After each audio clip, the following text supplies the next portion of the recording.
In a quiet valley, tucked between silver-tipped mountains and whispering woods, there was a village that feared what it did not understand. The village was small and old, its rooftops red with clay tile and its streets paved with uneven stones, worn smooth by centuries of footsteps. Here the world was simple, and people preferred it that way. No magic, no mystery, only wheat fields, bread ovens, and sturdy, ordinary things. So, when Elara was born under the blood-red moon, in the deepest hour of a winter's night, the burrow midwife cried out, not in joy, but fear. Her hair, it was aflame, not like the red hair of her mother, who had once been called lovely, and not like the orange leaves that fell each year from the oaks.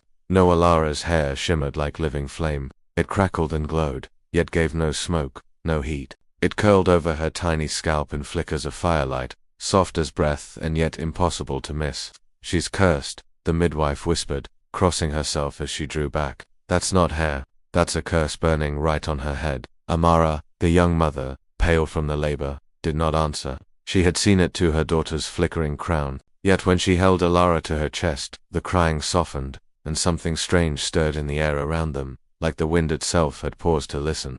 She is not cursed, Amara said firmly, though her voice wavered. She is mine. But the village did not agree. Word spread faster than wildfire. The baker's wife told her neighbors. The blacksmith shook his head and crossed the road when Amara passed. No one would touch the child. No cradle was carved. No priest blessed her at the market. They whispered Elara's name only in warning, and even then, too softly to be heard by the wind. Still, Amara raised her child by herself, in a crooked cottage on the forest's edge where sunlight barely reached. Her husband had been lost to fever before Elara was born, and now, the village turned its back as well. But Amara did not complain. Each night, she fed her baby warm broth and hummed lullabies from her own girlhood under the olive trees. As Elara grew, so did the fire in her hair. By her 3rd birthday she no longer needed lanterns to read by, her glow lit the room. Her curls danced like candlelight even in sleep, and always her hair moved, even when the air didn't, as if it sensed something the rest of the world could not. Amara tried her best to keep her daughter hidden, but children cannot grow in cages. One spring, when the snow began to melt and the creeks chuckled with the laughter of running water, Elara wandered into the village square. The sun was high, the air thick with the scent of bread and flowers. Curiosity danced in her amber eyes as she stared at the market stalls lined with apples, honey, and velvet ribbons. That was when they saw her. A boy screamed. A mother pulled her child behind her. A woman dropped her sack of apples, and they rolled across the cobblestones like marbles, unnoticed. It's her, someone whispered. The flamehead. She brings misfortune. Keep your children back. Amara reached her daughter just as the whispers grew into yelling. She scooped Elara into her arms, her face pale. The mayor himself came forward, his robes dragging the dust. This child is a danger. She is just a girl, Amara protested, clutching her child. She is not just anything, the mayor said grimly. Do you think we haven't noticed the withering crops, the sudden illnesses, the wolves near the sheepfold? The sky is wrong. The birds fly in circles, and this began after her birth. These things are not her doing. I don't care if they are or not, he said. People are afraid, and when people are afraid, they require solutions.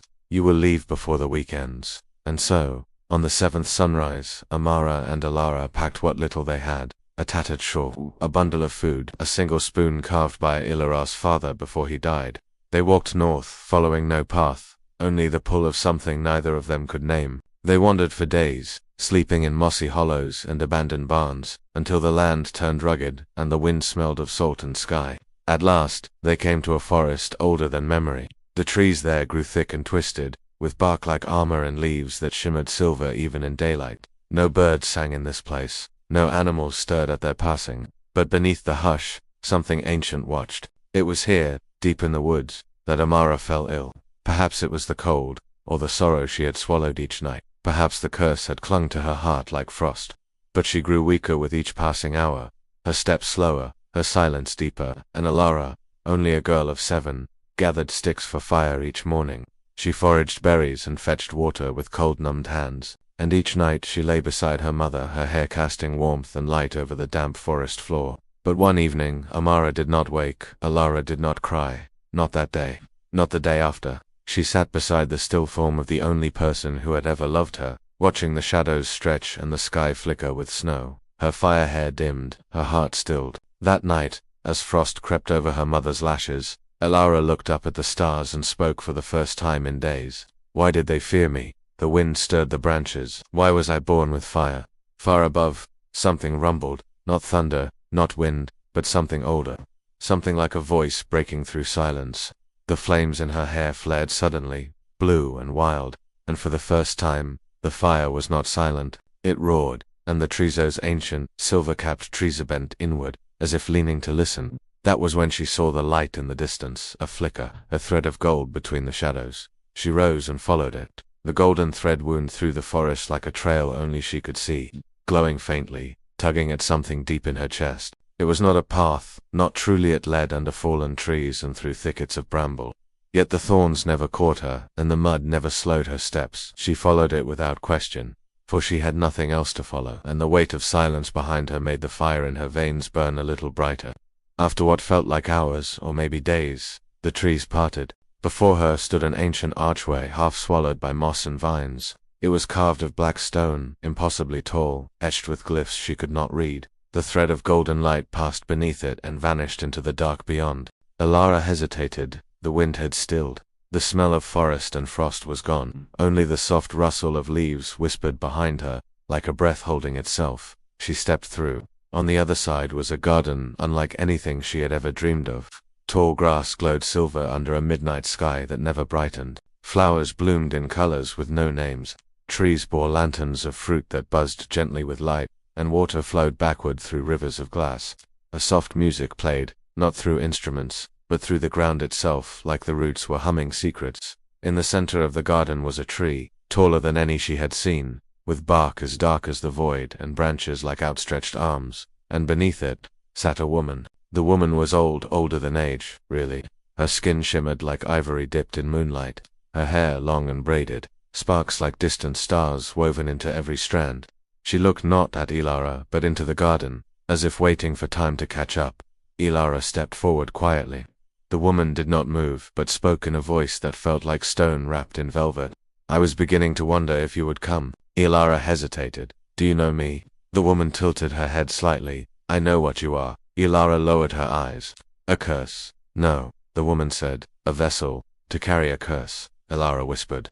The woman finally turned to look at her, and her eyes silver as new moons burned, with a sorrow that made the garden dim for a breath. To carry a fire? Elara's shoulders stiffened. It's inside me, isn't it? The woman nodded. It's older than you, older than me. You were born with it for a reason, but I didn't ask for it. The girl protested. No one ever does, the woman said gently. But what you do with it you can choose. That is why you are here. They stood in quiet for a while. Even the garden seemed to bow its head. Then Elara asked, why do people fear me? Because fire changes things, the woman replied. It burns away what was. It reveals what is hidden. It does not fit into quiet, simple lives. And people fear what does not fit. Elara took a deep breath. Is there a way to make it stop? No, the word landed like stone. But, the woman added, there is a way to understand it. She extended her hand, and fire curled around her fingers, not destructive, not wild, but tame and gentle, like it breathed with her. Come, she whispered. Elara stepped forward and placed her small, scarred hands into the woman's, and in that moment, the fire in her hair surged not wild, but alive. It didn't consume, it illuminated. Her thoughts, her memories, her grief all glowed before her eyes like 1,000 flame-lit mirrors. She saw her mother's love, every lullaby sung in the dark, every tear Amara had hidden so Elara wouldn't see. She saw the villagers' fear, not born of hatred, but ignorance. The faces of children who had been told that anything strange was dangerous. She saw her own loneliness like a hallway with no doors. And in the heart of it all, nestled like an ember in ashes, she saw the origin of the fire. It was not human, nor was it evil. It was a gift once given to the wrong hands. A flame of judgment, of truth. It had been meant to separate the worthy from the cruel, to light the way during dark times, but when those same hands used it for conquest, it had been hidden, away sealed in silence, and born again only in those brave enough to carry it. You are not cursed, the woman said again. You are chosen. You are born of love and fire. One lights the world, the other reshapes it. Now Elara's eyes flooded with tears, but they did not fall. The heat upon her cheek dried them before they could reach her skin. She looked into the flame cupped in the woman's palms. What am I to do with it? The woman leaned down and whispered, let it show you the truth. And just like that she was gone. The garden faded. The ground disappeared. The trees fell away like drawings on old torn paper. And Elara woke, in her own forest. The archway was gone. Above, the sky pulsed with coming dawn. Behind her, the cold silence of her mother's passing still clung like fog. But ahead, the flame in her hair was pulsing again, and in her chest something new burned. Resolve. She did not return to the village. Not yet. Instead, she wandered with purpose. Through distant valleys, through broken towns and storm-wrecked coasts. Word of her came like myth-a-girl with fire in her hair who healed old wounds, who banished wolves with a whisper, who wept over broken wheat fields and watched them bloom again by morning. Some said she could light the stars if she sang long enough. Others said she was the ghost of a sun goddess. But Elara knew the truth. She was no goddess. She was no curse. She was a spark the world had forgotten how to carry, and the fire was growing. It was many years before she returned. The village at the foot of the valley had changed. The rooftops sagged with time, and the fields had grown thin with harvest. The same cobbled streets wound through it, but the laughter was quieter now. Many elders had passed. Children now wandered where their grandparents once whispered warnings. They didn't recognize her. She was taller, her eyes older. The fire in her hair still burned, but it no longer flickered wildly. It moved with purpose, like a torch held high. Where she walked, frost melted. Fear did not follow her, only silence. At the center of the square she found the old well. Moss now crowned its stones. The same place where they had cursed her, called her dangerous. Elara placed a hand on its rim. "I forgive you," she whispered. A single flower bloomed. Behind her, villagers gathered. Murmurs rippled through the crowd. No one dared speak. No one moved. And then the smallest of the children, a boy no older than 7, stepped forward. "Are you the fire girl?" Her flame crackled softly in response. "Yes," she said. He looked up at her, fearless and awed. "You're not scary." She smiled and knelt to meet his gaze. "Neither are you." That evening, the village stood in silence as Elara lit a fire in the square, not of destruction, but of warmth. The people gathered closer than they had in years. Stories were shared. Old bitterness melted like snow on stone, and as the stars blinked into view, one by one, someone whispered, "Perhaps the fire was never the danger. Perhaps it was the fear." Elara said nothing. She only watched the flames dance and felt the world finally begin to glow.